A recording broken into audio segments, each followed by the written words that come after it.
jurors don't like two things: terrorists and football hooligans. Did you get into the culture for the football or for the fighting? 96 of us got nicked, and I was number one on the indictment. When I'm in the dock, honestly, I had the jury in stitches. So the judge turned around and said, I don't want anyone going home and Googling Jason Marriner. What is your relationship with Tyson Fury? I feel like people take liberties with Ricky Hatton. They can't, trust me. I still want to love my country. I still do love my country. I just want to love it more every day of my life. I want to have a bit of banter. I believe in 5 things: loyalty, dignity, pride, respect and morals. Respect? What's happened to that nowadays? Where's that gone? How important to an old school man like you from London is loyalty, and why?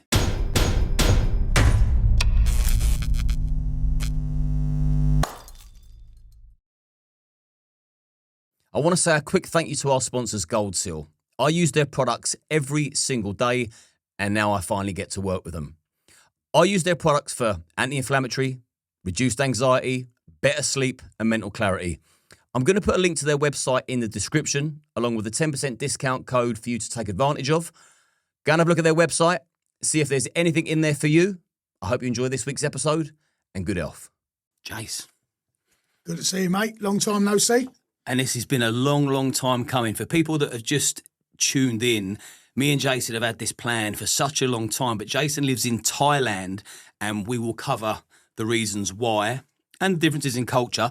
But Jason is born and bred Londoner. Correct. And you've got a few years on me, so I'm interested in the culture shift. Start with what it was like growing up in London and when you was born in London. Well, I'm thankful for, being the era that I was born in, because I think the 80s, the fashion, the music, the football, there's a few quid about. No strong money about, like family-wise and what have you. But, it was good times. It was all right, A lot different than now, shall we say. Who were your favourite bands back in the day? Just so we can show people our age. Just like the Jam and things like that, Style Council and, them kind of things. I've always liked a bit of soul as well, funky soul and that. But just ska, Bad Manners, it was all ska music and Madness, madness and what have you. Yeah, I mean, talking of Buster Blood Vessel was a very good friend of mine, as it happens. But then he wasn't. So Flip like Up when Fatty. when he become a pal and what have you. People just go, Dougie, Buster. Say, yeah, like just normal now. But at the time, he was like, one of the cult heroes, so to speak. And all that madness and just the ska. And ska was fantastic then, what I mean? Well, I still listen to it now. Well, you've got a really interesting phone book, and we'll touch base on a few people that you know, because you've built up some real good friends along the way, which I think is testament to you, because it's hard to find good law people. And we're going to touch base on loyalty as well. That's another thing that I think we're lacking. Yeah. Were there any cultural tensions in London growing up? Because there are now. I'd probably say people didn't have to make an effort so much with culture backgrounds because there wasn't so much, negativity about, that's maybe a bit early to go on a bit, but migrants and what have you. And so, if they come from a different background and what have you, then they was British people, and they was, born. We went to school together, and it was great. What about the whole football scene? Because you're football mad. Yeah. You've had books, documentaries on you, all based around football hooliganism, your enthusiasm for the game. So let's segue into that a little bit. So I suppose maybe this is why there was less cultural differences back in the day, because if you was into football, you was into football, although you did have your rival firms. But who was your football heroes? What got you into that scene? Well, that was my dad, wasn't it? Well, the scene. Terrace Culture, innit, they call it. You probably get mixed up with it a bit more without meaning to or realising. 1 minute you sort of... So from an early age, I'd be like, like a straight member who would run our coach, say. So what would happen is there would be me and 2 others maybe. We'd also take 10 people each, right? You'd all of a sudden, your coach would start getting known for stopping off at places and having a row or this, that and the other, or getting involved with something, or we'd go and meet Icky's coach for argument's sake, or whoever's coaches it would, and all of a sudden there's like a few hundred of you, You know what I mean? And what have you. And then your coach gets known. Oh, so-and-so's coach, so-and-so's coach. And then your name would be put up. And then all of a sudden you've got the extra bounce in your step, and you got a few little always coming with you. Can you get us on that coach stage? Can you? Yep, no problem. Bang, the numbers. There was no mobile phones, was there? But you'd be going to the phone box, right? Can we get? And you put your list down, and you put your guarantees down every week, or whatever. If you was going to Newcastle or Manchester or wherever you'd be going, and then you sort of got known, and your coach got known, and then we had quite enough Herberts on our coach, and then next thing you know, we're making ourselves busy and didn't have to buy tickets. You'd pay you'd get in the away ends, and you'd be a nuisance, and you'd get known for it. And it's a culture. I believe it's a culture. And did you get into the culture for the football or for the fighting? I believe a bit of both. Listen, you always loved your football. Don't care what anyone says. If you was, if not for the better word, a hooligan or a Herbert or whatever you may be, I think it's naturally in you. You defend where you come from, your team, your manner, that's your club. Big People are Brothers. still tribal now, aren't they? Yeah, and that's why I believe it is as strong as what it is, and I don't think it's going anywhere. Yes, the numbers are dwelled down a lot. Now, so you go to some of these non-league clubs, let me tell you. You go to some of these non-league clubs or the lower league clubs as well, and, they're just still happening strongly. I mean, back in the day, it was like, you would have a 500 mob and what have you. But you know what? It's the same 30 or 40 at the front every single time. So, don't matter if there's 70 of you. Yeah, that's true enough. But who was your team? Chelsea. Okay. Because I believe that you should support who your dad supports, and I'm a great believer in that. So, as much as I might wind my pals up about supporting Man United, if their dad supports Man United, for argument's sake, and they come from London, I do think that they should follow suit, because that your dad Passing it down. should be your hero. It should be, right?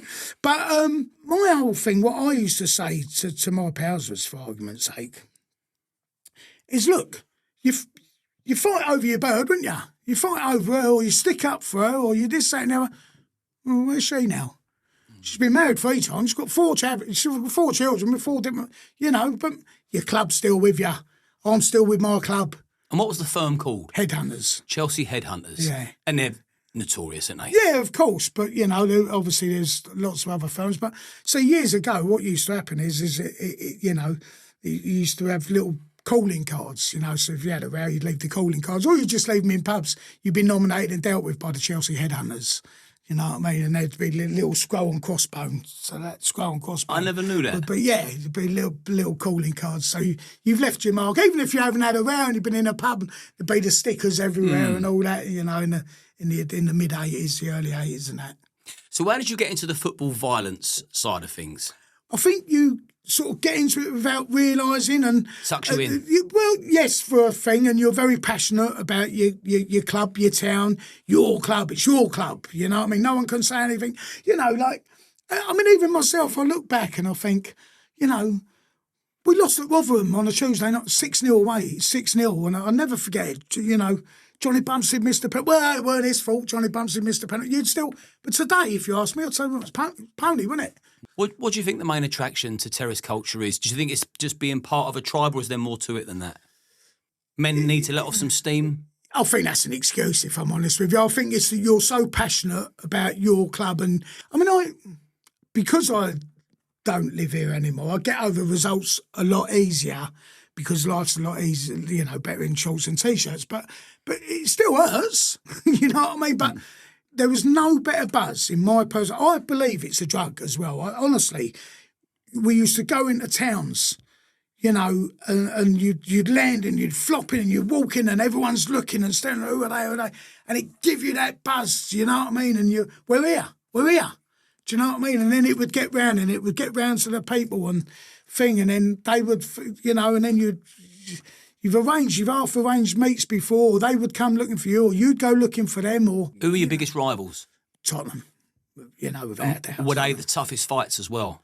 We've had some good gigs with Tottenham, you know what I mean? But, Gigs. we've had some fantastic gigs. But I've got to tell you, some places like the Grimsby's, if you like, and the Birminghams and Tough lads. Yeah, so listen, got some great pals with them kind of people over the years now. 'Cause you meet them at England away games as well, and that's where you start. Whether you like Sheffield United's, you'll be surprised. But yeah, we've had some tough gigs over the thing. But because this is how I try and explain it, when Man United were at the top of their trade, winning everything non-stop. You're going to play Man United. Like, I remember us going to Man United on the Wednesday night and drawing 2-2. It was like 3 points to us. That's a win. So when these certain clubs are playing Chelsea, all their phones coming out. The locals, the pals that are not into football and going with their pals that do go to football because they're sticking up for their manor. So we know that we're going to have a good day out. Did you ever get hurt? Yeah, loads of times. Yeah, and then you think, that's the end of that. And then next week you're back in the swindle, aren't you? Do you know what I mean? Yeah, of course. Yeah. What was the most hairiest memory you've got? I've had a few. I was in a last game of the season.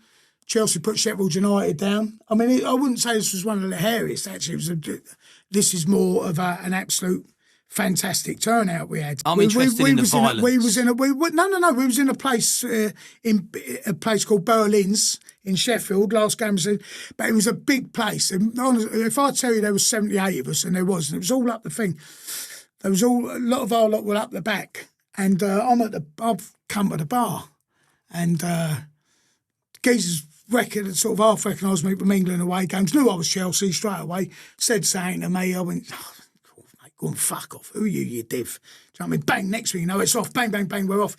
Bottled me, just stuck a bottle over me eyebrow. That's opened up. Boom, boom, boom. I'll cut them up, but all of a sudden the skirmish, they've all come, it's gone ballistic. Doorman don't want to know, we're 78, they're all outside. We've put their beloved team down, haven't we? They've gone down. So they've in the middle of the road is like, they've got fences, but there was like sort of bushes over the fence. They're coming out of the bushes, and also it's in the middle of the road. My pal Flinny from Sheffield, who's Wednesday used to come to Chelsea. The dogs bit him on the feet. I mean, it's gone ballistic, absolutely. Was there any incidents that went too far? There was a bit of a code of conduct at football, to be fair. If you're on the penny, if you're on the floor and all that, people didn't start kicking your head and kicking you in the head and things like that. They'd half give you a squeeze. Do you know what I mean? But it's been loads of instances. I remember getting chased at West Ham once. I don't mind. It's a night game. It's pitch black. It's dark. Bang! I kick the back of my feet. I'm tripped over, and I bang. Now I've curled up in a ball. I thought I was very lucky because where they've, let's say half a dozen. I don't know. I certainly didn't count them. Where they're kicking the granny out of me, it's not a better thing. If it had been one or two of them, I'd have got hurt. But because there's half a dozen, they're all fighting each other to get at me, you know what I mean? But as I say, the code of conduct, so they've half given me a square thingy, and then I hear other lots of our Chelsea was doing well somewhere, because sometimes you can get picked off. That code of conduct is interesting because I've heard stories over the years about people being on the terrace and they'll be behind someone who supports the other team and they'll run a razor blade right down the back of him. Would he be ostracised from the firm if he'd have done that for no reason, for example? Is that part of the code? Look, straight members don't get touched. They got their old garden path on. If they're wearing a scarf and a hat and this, that and other, they know. I mean, not now because everyone wears a bit of Stone Island, but I mean, if I got it, I'll take the badge off now, because you're labelled, you're wearing that, you must be far right or you must be a football hooligan. Well, it's not the truth. Back in the day, it probably was a little bit, but now you walk in a pub and there's 100 of you, 97 of you have got a Stone Island or a CP, you know what I mean, or whatever. I wear because I like the clothes, it's as simple as that. How did you become such a prominent figure in that firm? I think through always being there, always being amongst it, always, your name gets round and what have you. And, when you'll probably want to touch on that a bit later, the documentary. Let's go. Yeah, because I'm interested in the documentary because I don't know the ins and outs. No, well, the BBC lived next door to me for 18 months, secretly filming me. Right? Said I was the most notorious football hooligan in the country. When it got exposed, 7.5 million viewers in England alone watched the documentary before, which I'm quite pleased about, to be honest with you, because I beat EastEnders that night. You know what I mean? Right? But so 7.5 million, and then they sold it worldwide. What was it, Panorama? No, MacIntyre Undercover it was called. MacIntyre. That's the one who went undercover, wasn't it? And there was another geezer. Their persona was they was big-time drug dealers, right? And I can say this, and it's in my first book and thing, and they have admitted it in court and this and that. They tried to get into me. They said I was with every gangster and villain under the sun. They said I was, I know. This is in court, by the way. They never said that to me. Right. So they've offered me 20k of Charlie, right? Couldn't get into me for love nor money, blah, blah, blah. But you're not going to see that. You're only going to see what they edit together, enhance and this, that and the other. Because they couldn't get into me, they said, well, he's a right nuisance at football and this and the other. We got to make a documentary out of something. They was actually doing the fraudsters on Nigerians, the model agency, care home workers. I mean, they lost the case against the care home. I should have won my case hands down. They've admitted in court that that was their persona, but they said it was the only way to get into Jason. He's a big time villain, right? He's with everyone and this, that, and the other, and we know he's at it and this, that, and I said, well, hold on a minute, I ain't in court for that. I've been nicked for football violence, but I never even spoke to him for about 3 or 4 months. I've come out of my place. I was actually going on holiday. I was coming out of my place, and he went, he said, my exhaust has gone on my car. He said, you don't know anyone? No, we're not. I know. So, so next door. I said, yeah, go around the corner, see my pal Scratcher, tell him I'll send you, he'll look after you. Off I went, 2 weeks later, I come back. Oh, thanks for that. I'm in a pub, sends me a bottle of beer over, me being me, sends one back, but I ain't even spoke to the geezer. Yeah. Right? That's his in now, and he's bought me a light out. Yeah. And it would always be bumping into each other. And then, what he done, there was another pub across the road. It was a girlfriend of mine, just a friend called Heather.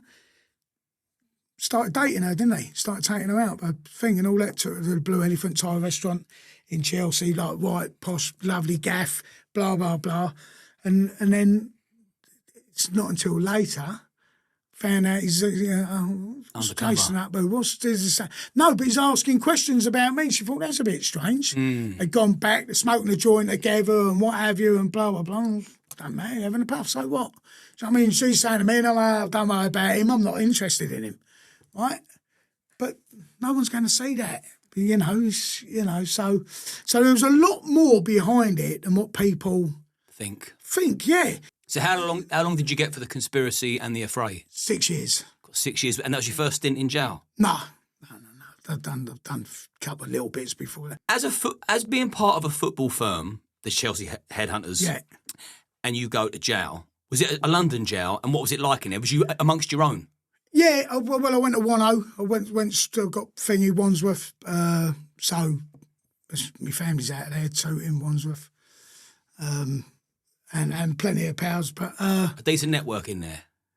See, them days were. I mean, I wouldn't want to do a day now. Well, I didn't want to do a day then, but I mean, I've talked to people now, and it's just changed so much. So, I mean, it was double sore. To be truthful, it was 23.5 hour bang up, and you, in all honesty, you was better off down the block, and that's the truth. Because them days there was no television, there was no, if it looked like it's going to rain, you're not getting exercise. And when I remember being banged up for 3 days once, and they give us exercise, and we had to walk inside around the landing, right? So they let the gates open, but you was better off down the block. And the reason I say that is because you would get your exercise, you'd get a shower, and you'd get a phone call, and you'd get your visits. And that's more than what you would get on normal location. At them days. It's 25 years ago. Here's a question then. So if you were banged up back in the day as Chelsea, and someone who's a Tottenham hooligan is on the same wing, do you both continue with the beef, or do you think we're both in shit street together And do you call the truth? Yeah, well, you just normally... Look, I mean, I've got some fantastic Tottenham pals. Will it change in jail? Would the animosity It could do, depending if... The individual. And the way you are as well, and, you know, you've heard things about it, and all of a sudden you go, well, do you know what, he's actually all right as a person. Because the truth of it is, whether it's you're just a supporter or a hooligan or whatever, you know something, we're all the same. We just support a different club. That's the truth of it. As you get older and you sit back and you think about it and you realise that is the bottom line. But going back to the old days, you can't be told that. No, didn't he? No, I ain't having that. Or, no, bum. And then, you know, and there's probably still people out there. I'm not like that anymore. I'm saying, if he's a nice person, I don't care what colour, race, religion he is or football team he is. Hello, mate, how are you? Sweet, I'm all right, I'm cushy about all that. But there is people that won't suffer that, do you know what I mean? I bet you were good for morale on the wing, wouldn't you? Yeah, listen, look, you've got to try and make the best out of a bad situation. So, but the worst things you do is you naturally say it and you don't mean to. So you beat and you see one of your pals, good visit, mate. You think, no, mate, why'd I say that? Because you naturally say it to someone, good visit. Yeah. And they go, no. I'll give you a prime example. Certain mate of mine, I won't say his name because he's still a good pal of mine, but he's done with a bit of fault, bit of Arnie mould. He's come up a visit. I said, all good, mate, all cushy, and this and that. He went, this is worse than the sentence, Tracy. He went, leave off. And he ain't been weighed off. He's 6 months behind me. Right? I've already been in there sort of 9 months or whatever. So what's the matter? He went, well, as you know, it's all a bit of fraud, he said, but so they've got all the computers. He said, but I've asked my old woman to get these computers and blah, blah. So she's got them, gone into them. There he is in the south of France on a yacht with another bird. He's been caught with his hand in the till, hasn't he? Absolutely can't get out of it. So all of a sudden, he's having a terrible time. But you try and make people, but you just naturally ask that question. But yeah, I used to try and have a laugh and a joke most times with the 𝐾𝐭 and all, because they're doing a job, and I used to like I'll shut my own door. I don't need you to shut my door. I'll shut my own door. You know, I used to do little things. You know what I mean? Like to just even if you was having a bad, just smile. Pretend you don't care, not interested. And how much of your sentence did you do back in the day? 2/3? Yeah, 2/3, yeah. But here's one people don't know. It's funny you should say that. So, I appealed, right? So, go to the Court of Appeal in the Strand. Go to the Court of Appeal. Anyway, I got 2 years knocked off of my sentence. But at that time, I had done 3 years, 11 months, or whatever it was, whatever. Due out. A month from coming home. I'm now in an open nick now, and I'll get a call because listen, you're going home. I said, no, not with me, mate. I do every day now. I said, don't be stupid. I said, no, you know, I'm stubborn. I went, no, you're all right, mate. I'm due to go home in a minute. Freedom, not for me, mate. Yeah, but what it did work out was, then I sat back and I thought, hold on a minute, I won't have probation for as long, do you know what I mean? I won't have anything, won't be on licence as long. I went, yeah, I'll take that as it happens, do you know what I mean? But I've changed my mind. People don't know that. But because I was so high profile, because my case when I got sentenced, 2000, was the highest I had a QC called Michael Walkind, absolutely mustard. Top of the tree, still powers to this day to him. You know, I'll never forget him saying to me, I said, how do you think it's going, Mickey boy? Mickey boy's going, hey, go, Mickey, little Jewish fella, hey, go, Mickey boy. And he used to go, Jason, he said, I've got to tell you, he said, jurors don't like two things. I said, what's that? He said, terrorists and football hooligans. I said, I think there's a bit of a difference, Mickey boy, don't you? Do you know what I mean? But he said, no, he said, I'm telling you, that's how it is. But I got sentenced, so take me straight back to Wandsworth. They said, they want to put me in the hospital wing. I said, what for? 5 years or more, they class as a long-termer. Want to make sure you're all right. And so I've been here for 8 months. So what are you talking about? So I'm coming up halfway through it. I said, don't worry about it. I said, I'm all right, bub. So I signed a bit of paper, kept me on normal location and whatever. But people don't know things like that. But you know where you are now. I know it's a liberty, it's a lump, and it's, because, by the way, 6 was nearer to 10 than it was 5 on the day I get weighed off, you know what I mean? Simple as that. Don't mind. But I also know you've got your date, you know where you are, and you're marching on. But were you targeted once you got let out after? No, only with nose. But my whole thing about it was, I'll never forget, there was a geezer, got 7 years for holding a little girl hostage, a young girl, I think she was 11 years old. He got 7 years. So he done 6 months more than me for holding a girl and raping her. That's my whole thing. Whether you like what I was involved in or not, it ain't that. Yeah, and he should still be there now. Mm. Do you know what I mean? So there you go.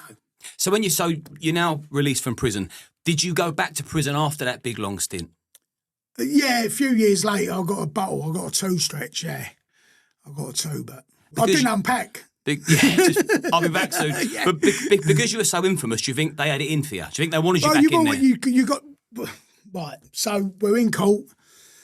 For what this time? I can't remember if it's a fay or violent disorder, one of the two. But anyway, but I'm the same. When I'm in the dock, honestly, I had the jury in stitches at times. They you know, like I'll never forget Judge Edmonds. Judge Byers the 6 years. Judge Edmonds on the 2. So by this time, I've written a book. I've got a DVD out. I've done a bit of television and blah blah blah. What's been the in book a few called? things. That one, It's Only a Game. The other one is my autobiography. Is Kicking the Habit. So the prosecution starts walking up and down, like as though he's watched Columbo or something, and he's like, "Well, you're famous, aren't you?" So I said, "I wouldn't say I'm famous. No, I'd say I don't know where you get that from." Well, you've written books, you've got DVD out, you this, that, and the other. You're outside Chelsea, you're signing things. People want photographs with you, and this, that, and the other. So I went, right. So he went, yeah. I said, "Would you like a book, sir?" Right? And you want me to sign it? So yeah, that's exactly what I was to say.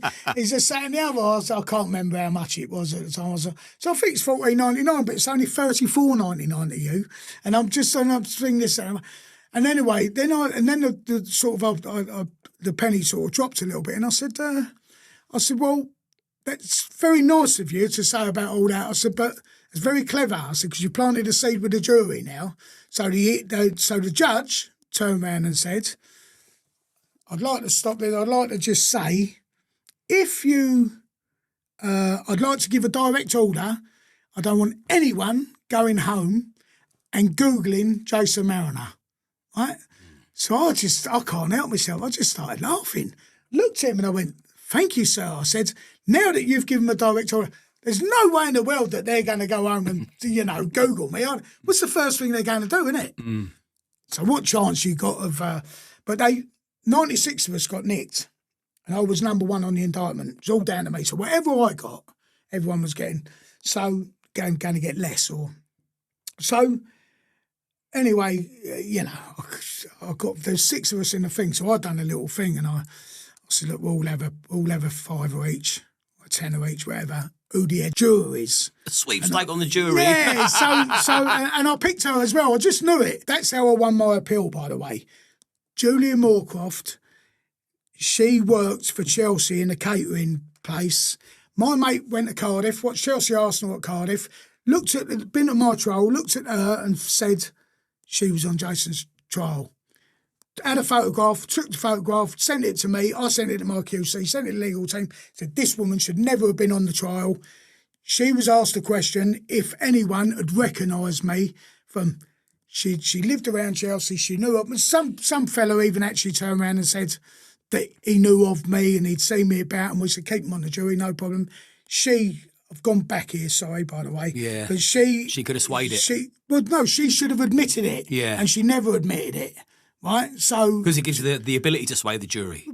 Because her company has got the catering company. Now all of a sudden she can say, "Well, we got rid of them. We got rid of them kind of people that we don't want at Chelsea." Blah blah blah. She was thing. So there was all that. But the Cardiff turnout, when I got the two years, as I say, I was number one on the indictment, so everyone was. So anyway, I get a guilty. So they give me bail, give me a bit of brown ale, and said, come back in 7 weeks. I went, no, not for me. I said, I might as well go to the warehouse today. What's the point? Remand him, put the hammer down, remand him, like as though he's reminding me, I've reminded myself. And I thought, well, I'm all right. I forgot, didn't I? I know what I forgot. I've reminded myself. No, I didn't. Yeah, I didn't. Yeah, but I was going to come back in 7 weeks and start. When I did come back, my pals were going up. Like one of my pals, God bless him, my pal Muggsy, he's dead now. He gets whatever, I think he got a year or 18 months, but he's got to start that from day one. I'm 2 months into mine. But anyway, we got there eventually, so it didn't matter. Well, that's jail boxed off. What is your relationship with Tyson Fury? Well, my pal Spencer is his manager. And I've done loads of things with Spencer over there, and he's been my pal for 30 years. So Spencer is now Tyson's manager. Spencer's always been in the boxing scene. So he's always, as much as like, he's got all the swag shops in Blackpool, and it's got loads of things happening in there. So me being a market trader, I've always had parcels, or we've done the mock auctions, as we call it, or the run-outs. We've done lots and lots together over the years. So, just, so I've become a bit pally with Tyson and Spencer's team and what have you. What's Tyson like in the flesh? He's a blinder, and the old man, John, to be true, he's a blinder.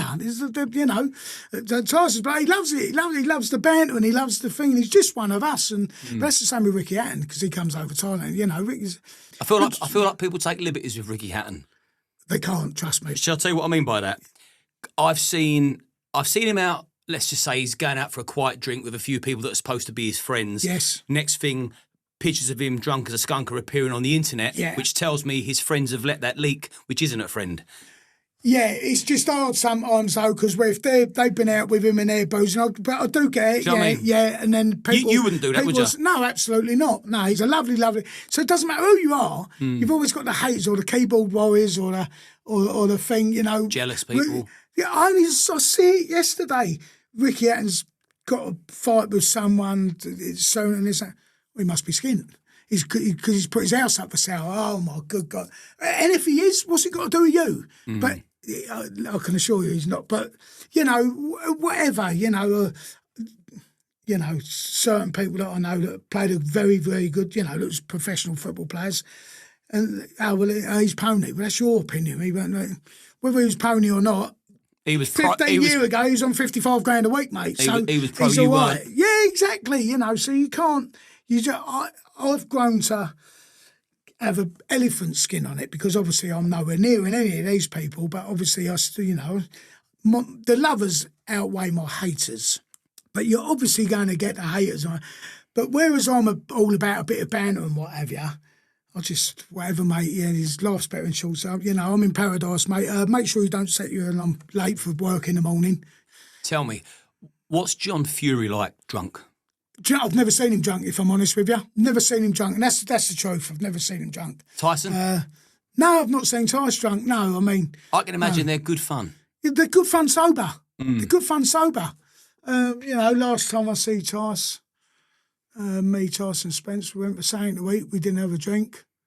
We drink, it's just banter, just good fun. Like, me and you going out having a light hour or not having a light hour, just a bit of banter. It's just, it's a bit like the other people. They're just, normal human beings, but exceptionally good at what they do.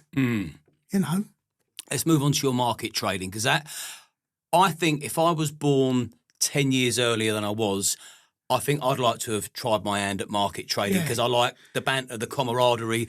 So you was very successful, and you still are a good businessman in your own right, which you don't broadcast. I know that. People always used to say, "Oh, you're blinding it. You're on the markets and whatever." But you really is only as good as your stock. That's the truth of it. Right. But if you've got a good flash and you've got a good stock and you've got a winning line, you can get them on that hook. Once you've got them on the hook, hello, my old lovelies. If it's high level, it's buy level. Come on, my old cousin. do you want that in that bag? Slip it in there, babe, just like the old man will tonight. You know what I mean? And I'd always, you can't say that. He can watch, he can hold the camera tonight, babe, it's not a problem. But they'd come back to you. Let's go and see Jason, see what he's got in his store today. Let's go and think. You know, and so you had half a chance if you was a people's person or if you're off the street and you got a bit of banter. And, you know, I used to have a Sikh kid, lovely kids next, you know, him and his brother next door to me and all that. Oh, big hooting and hollering, hey, you've tried the Indians, now try the cowboys. Come on in, you come. You know what I mean? And you'd just be always like having a go, you know, or my pal Richard, spoke to him yesterday. He's got... Most of us have got out off the gaffs now. They're hard. They're finished. Not you would just expect it to ring the bell every day, but yeah. So he concentrates on his shops more now. But Richard, I had the snake charmer up. Say the Indian, £10. I'd say I'm selling something for a tenner. £8 wants to give me £8. I say, why don't you give me £12? I've got up at 4 o'clock in the morning to save you £2. Why don't you give me the extra £2 for saving? I say, how much profit do you think is in this whole £10? How much? A lot of people go caught in the morning for breaking into a £5 note. You know, I'd be at it all the time. And or if they caught me on a bad day, I'd get it, I'd throw it. I'd rather give it I'd throw it at the cat and make the kids laugh. I'd throw it away. I wouldn't let them have it. But you buy with your eyes, don't you? But if you can treat their ears at the same time and give them a bit of banter and cheer their day up as well. Because you want to go, whatever job you're doing, you want to have a bit of banter. You want to have a laugh, don't you? And I want to have a laugh every day of my life. I want to have a bit of banter, whatever I'm doing, because life's too short. Born for it, wouldn't you? Yeah. So do you miss it? I think I miss it, if I'm honest. And then I speak to people and they say how hard it is now. And so you think you miss it, but nah. And did you teach Tom Skinner the tricks of the trade? Well, he'd say that he'd learnt a lot off of me. He used to jump on my stall sometimes and what have you. And he'd say that, he come to the forefront. Fair play to his missus. She put him on that apprentice. And where Alan Sugar was a market trader, he warmed to him straight away. And where Tom is one of us, kid off the street, cheeky chappy, not one of them, shirt and tie and in an office and pushing a pen. I think the public warmed to him a little bit and what have you. And, and where he's been fortunate as well, his social media has become... Yeah, it's blown up. Yeah, absolutely. I mean, most social media... You go on that thing now, people are selling things on... It's just crazy. I'm a dinosaur. I'm old school and I'm on the market. But yeah...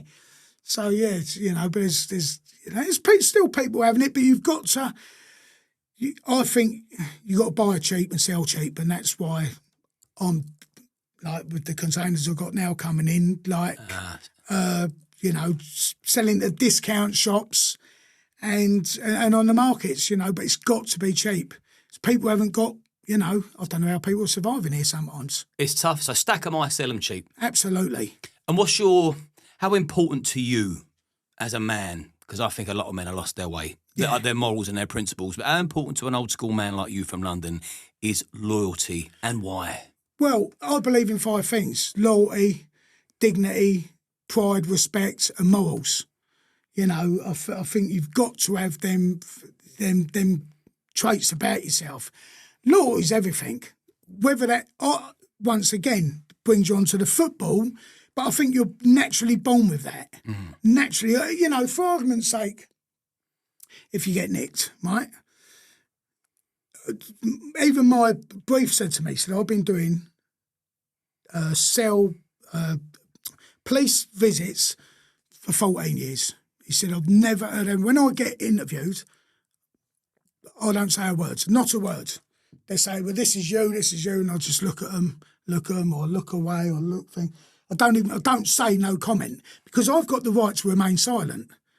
So, but then the judge would say to me, but you didn't even, or the prosecution, sorry, you didn't even, I said, well, on the advice of my solicitor, I was told to remain silent, do you know what I mean? Or I had the right to remain silent. If I say no comment, so you play a little bit thick but bit clever at the same time, if I remain silent, if I say no comment, I've not been silent, have I? So I think so. But loyalty to me is absolute everything. Morals is hand in hand with loyalty as far as I'm concerned. You've got to have a bit of morals about yourself. You've got to have a bit of dignity, a bit of trust, a bit of loyalty. All them 5 things. I think you've got to stick by that, and then your name is. We've all fallen by hard times, and I've gone to people before and said, listen, can I have a load up and thing and what have you? And I remember my pal Suki, give me about £7 worth on the bow, about 7 grand's worth on the thing. And he went, Joe, she said, you're the only person that's paid me every penny back. I said, do you think my name's worth 7 grand? He went, no, more, joking. I said, no, exactly. I said, you're joking, but it is worth more. I said, in my personal opinion. I said, what do I get? He said, but you could have had me for every penny. I said, I could have, but that's not me, mate. I come to you because I'm a little bit light on a few things. You've helped me. Why on earth would I not pay you? It's the only way to go. You can't work like that. And you get a good name, people want to work with you. It's as simple as that. And I think there's, or if they know you get chawed and you're in a tight corner and the old Bill are grilling you and say, he's run out of ink in his statement next door, Jason, let me tell you. Mate, it's not, no, you're trying to catch me out. It's not happening, mate. You don't speak to you. It's not happening. Doesn't matter. You're not getting any less off your sentence. You're getting known as a dog and it's just morally wrong. You know the hazards of the job before you've been chawed. So that's the bottom line. So loyalty and morals and trust and dignity and respect, there are, respect. What's happened to that nowadays? Where's that gone? You know what I mean? It's mad. Long gone. What made you move to Thailand? In truthfulness, right? I first went in '94. Me pals had a bar over there, the Dog's Bollocks. It's the first football bar ever over there. Then, you had a fantastic time. There's them days you didn't have to pay to change your ticket to come 6 times. 6 times I changed my ticket. Borrowed £200 off my pal Chubby, God bless him. He's no longer with us, who had the dogs with Icky. And but that's £200 then would last you, good couple or 3 days, And I was back within 6 months. I had a fantastic time. Then big gaps, didn't go, blah, blah, blah. And then started going again to see some pals, because I've got loads of pals over there. And if I'm honest with you, COVID sort of brought it forward. But I've done it without even really meaning to. We was, I say, 6 weeks behind here. Everything was still open. Right. Thailand wasn't listening. Where carry on. And then when it did close down, we could still go and have a light hour if we wanted. We could still drive about. We could still do the swimming pool. We could find a swimming pool. Where here was absolutely, the hammer was down. The shutters were down. You couldn't do anything. And I just sort of thought to myself, I didn't really think, it was like, I'm having a blinding time here. And the world shut.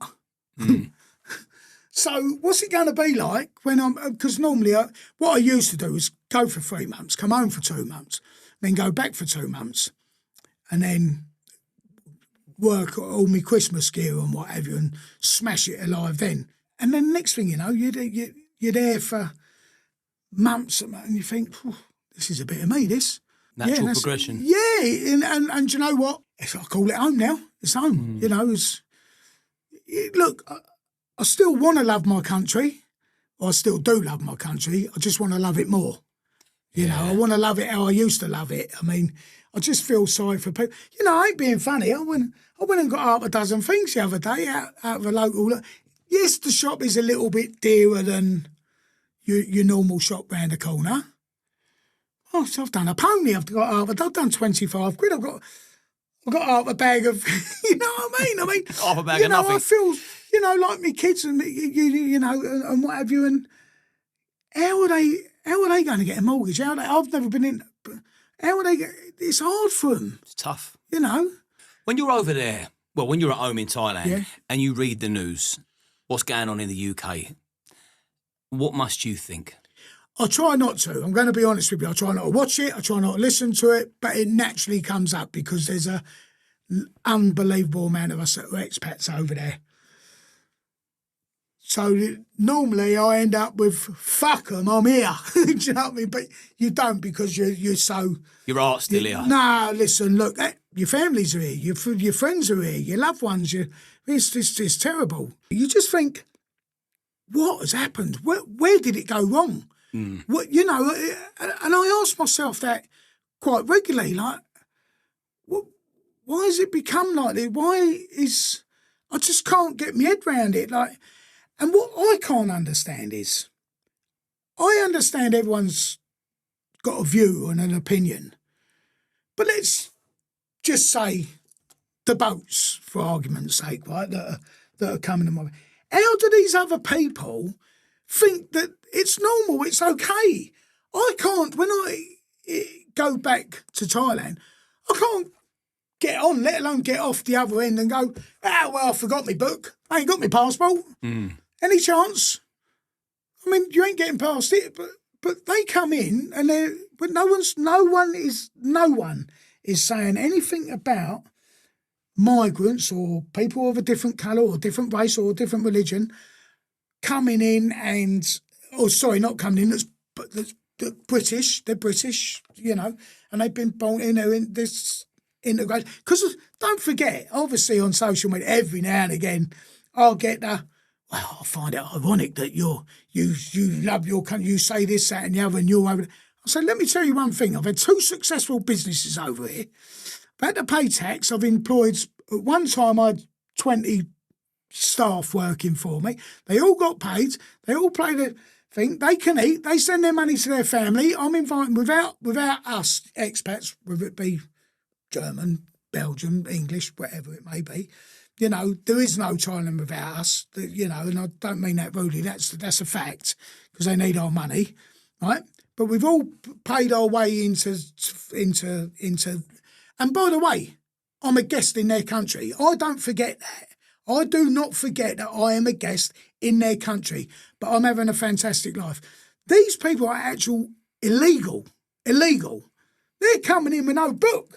Come in, my old cousin, get yourself an handbone, here's a phone, we'll top that up for you, don't you worry about that, we'll top that up. We'll give it, here's a bike, go and have a little ride about the park. And while you're there, go and see your cousin who's in a tent, who's in West, I mean, I've never seen anything like it. Have you seen that? Is it Hyde Park, is it? Mm-hmm. You know, everyone I speak to, they say, Jace, stay, not jealous, bitter people, stay where you are, mate, you've done the right move, the gaff's gone, it's finished. I say, it's the wrong attitude, my old cousin, it's the wrong attitude, you know, like, but it's easy for me to say there. And the sad thing is, over here, if you air your opinion with too much gusto, there's now every chance you go to jail. In Thailand, because obviously you're active on TikTok and Instagram, do you feel like you're less censored over there compared to here? I am, but I have to be a bit cute because otherwise I could get off a plane and they could be there waiting to arrest you because you've upset somebody, because you spoke the truth. You spoke the truth. You know, we've lost people. Not that I knew him, Peter Lynch, for argument's sake. Absolutely disgusting. You know, he's a straight member. He felt he had an opinion. And now he's not with us because he got put away. The young lady... Lucy Connolly. It's off the wall. Heartbreaking. But it's absolutely disgusting. It's mental that these people can get put away for... But you know something? Because if it was me, I'd be on remand now. But isn't it funny, at this present time that the trial is going on about the 2 fellas who done the old bill at Manchester... Nothing said about them. We better not report that case, right? It's impossible for them to get not guilty. If they get not guilty, there'd be a civil outcry. I can't, you know. I mean, you know. But so you have to censor yourself. When really, I want to say what I want to say. You know, which I do to me mate in the bar over there, and everyone agrees. And you know, but so you have to be a little bit thoughtful because. Obviously, I'm here at the moment, but say I go back and then my dear old mum, I lose her, which is obviously a fact of life, Then I come back and they're waiting to chaw you. Do you think if you'd have stayed in the UK, you'd have ended up in jail again or worse, targeted, dead? Yeah, there's a chance. I had a mate of mine, Arsenal mate of mine, he went to one of the rallies or whatever, and ended up swinging a kick at some. Yeah, he admitted it. No, thing because he was getting attacked. He got put away. He got put away. He hadn't never been to prison before. Got put away. So I'm sort of glad I'm there that I can stay away from the, Take a step back. Yeah, and just, I just want people, for when the next one goes, I just hope people are, I will put a thing out, please please everyone go, enjoy yourself, have a nice time, blah, blah, blah, and what have you. But make a point of why you're there. There's lots of people going. But do you think Britain can find its feet again? I live in hope. Surely we're stronger together, and that's where I would like us to be. And I believe if we are together, then we have got a good chance. Yeah. Then we have got a colossal chance. Because there's some good guys on the centre right. I think there's too much ego on the right hand side, Correct. which is what's preventing people from really coming together and uniting. But I do know that out of everyone, I know that Tommy would be the first to say, let's all pull together. And if you think of you've got Generic, Lowe, Ben Habib, Farage, Anderson, all of these bods, if they was to merge together, Elon Musk would back 100%. them. They'd have much better ties with the States and we could actually restore our country again. And that's... we're in desperate need of that. Well, if we want to all row the boat in the same direction, I think we're a lot better and a lot stronger together. That's my little humble personal opinion. No, I'm glad. I'm glad you let rip because it's interesting to get different people. You expect to have different sort of feelings towards the country, but I'm telling you now, everyone feels the same. We've all got exactly the same bones of contention and fears. I've got one more question for you, but before I do, I want you to tell people watching and listening where they can find you, and I will be putting Jason's social media links in the description, so you can go and find a lot more of Jason, but just where can people find you? Social media-wise, you mean? Yeah. Instagram, and it's just that I just want to cheer a few people up that are going through tough times and what have you, and just have I'll just do a bit of Instagram, bit of banter. Oh, and also, sorry, I do excuse me, my pal Liam Galvin, that I've known for a long, long time. I do once a week, although I haven't since I've been back, 'cause I've been absolutely flat out. I do it's not a podcast. Not a piece to camera. It's just a bit of banter between two mates, and we just discuss general matters and he's got a dry sense of humour. So my YouTube channel, Jason Marriner, I think it's only a game. So my YouTube channel as well, once a week, it's only about 15, 20 minutes or something, just for a bit of banter. So if you want cheering up and have a laugh and see my ugly face in a swimming pool or wherever it may be, they're on my YouTube channel as well. Well, I'll make sure we've got all your social media links in the description. But it's funny you mentioned about having a laugh because my final question was, have we lost our sense of humour and how do we restore it? Well, I won't lose my sense of humour. Listen, whether it be, whatever it's about, I'm hardly slimpsy, how am I? So I will take the piss out of myself as much as other people. Well, it's all we've got left. So we need to carry on having a bit of banter and a sense of humour and it's what I tell you, that social media can really, really go against you sometimes. As I said, you're always going to get a bit of hatred, but you know what? I get a lot of people that will slip into the thing and they say, Jason, I love your sense of humour, I love your banter. Thank you very much. You've really cheered me day up, and you know what? Makes you carry on doing it because some people out there having some tough times, and I'm not one of them that, look at my life, look what I'm doing, this, that, and the other. We're all even, and we're just like, so we need it. We must, because if we lose our country, at least we've got our banter and our sense of humour. Yeah, well, it's funny you say that because I told a few of my pals, I said, I've got my mate Jason, he's flown over from Thailand and he's coming on, can't wait to see him. And most of them went to me, all right, my old cousins. So they watch, they follow, they grin, they laugh, and they enjoy. So you know how to find Jason. Keep watching. There'll be another thumbnail popping up somewhere if you can watch the next one, if you enjoyed this one, if you enjoyed Jason. He's travelled a long way. Give him some support in the comments. Like and subscribe to the channel. The bigger the subscribers, the bigger the better the guest, the more interesting the chats, the ones that you're not going to see on the mainstream media. So for me, I'll see you soon. Jason, I appreciate you joining me. Pleasure, my Loved friend. it. Let's go and have some lunch. Top man. Love you. Cheers, brother. And Cheers, you. mate. Good health, mate.